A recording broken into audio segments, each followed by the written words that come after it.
Subscribe करा अनुज रुचकर रेसिपीला आणि बेल आयकॉन नक्की दाबा। हे बघा आपली ही उसळ खाण्यासाठी तयार झाली आहे।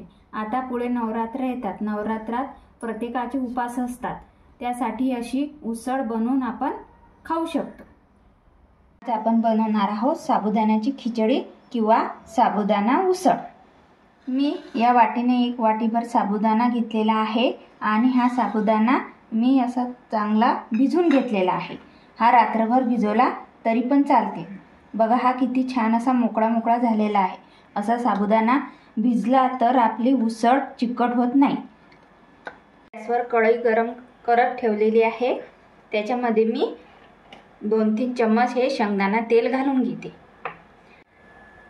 याच्यामध्ये मी शेंगदाणा तेल टाकून घेतलेला आहे। हे तेल आपण फराळाचं काहीही पदार्थ बनवण्यास असलं तर शेंगदाणा तेल वापरायचं। छान असं गरम झालेलं आहे।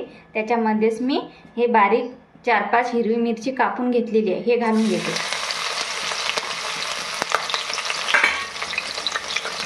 याच्यामध्ये 2 बटाटे मी असे कापून घेतलेले आहे। जास्त बारीक पण काप केलेले नाही आणि जास्त मोठे पण नाही आणि 3-4 पाण्याने हे धुतलेले आहे, हे घालून घेते।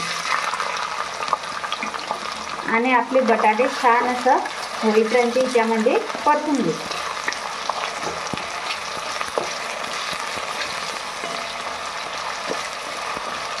हे सर्व मी मोठ्या गॅसवरच परतून घेते। आपले बटाटे असे छान झालेले आहे। मी एक बटाटा तुम्हाला तोडून पण दाखवते। हे बघा कसा छान असा तुटते, म्हणजे आपले बटाटे छान झालेले आहे। आणि आपले बटाटे बघा या तेलामध्ये कढईला चिकटले पण नाही।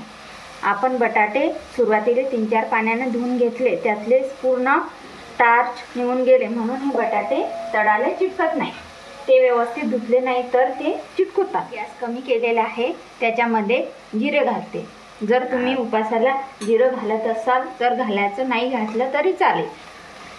मी 1 चमचा जिरे घातलेला आहे। त्याच्यामध्येच मी ज्या वाटीने साबुदाणा घेतलेला आहे त्याच पाऊण वाटी शेंगदाणा घेतलेला आहे। त्याचं हे भाजून असं कूट केलेलं आहे, ते कूट यामध्ये घालून घेते।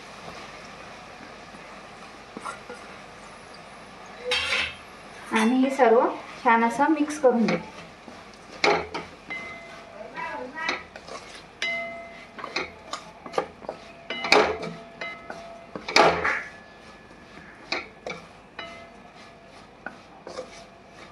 याच्यामध्येच मी 1 चमचाभर हे काश्मीरी लाल तिखट आहे, हे घालते। हे फक्त कलर येण्यासाठी असते, हे काही जास्त तिखट नसते।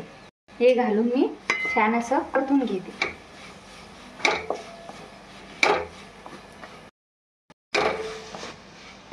आपलं हे सर्व साहित्य असं छान झालेलं आहे। त्याच्यामध्येच मी आता हा साबुदाणा घालते। हा बघा साबुदाणा आपला किती छान आणि मोकळा मोकळा झालेला आहे। असं साबुदाणा असल्यास खिचडी छान अशी मोकळी होते।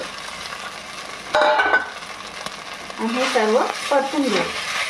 आता मी गॅस कमी करून घेतलेला आहे।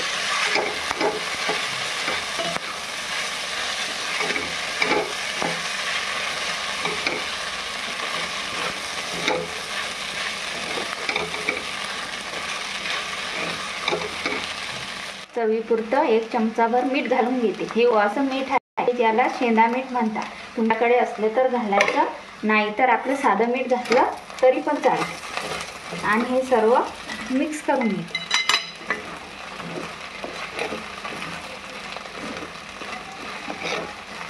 तुम्हाला जर याच्यामध्ये कोथिंबीर आवडत असले और उपासाला खात असतील तर कोथिंबीर घातली तरी चालते।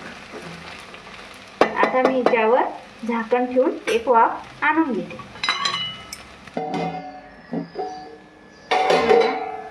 मी आता त्याच्यावरचं झाकण काढून घेतलेलं आहे।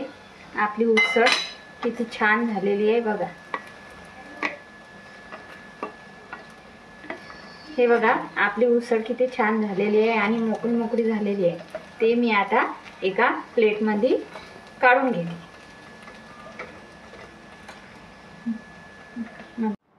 हे बघा आपली ही उसळ खाण्यासाठी तयार झाली आहे। आता पुढे नवरात्र येतात। नवरात्रात प्रत्येकाचे उपास असतात, त्यासाठी अशी उसळ बनवून आपण खाऊ शकतो।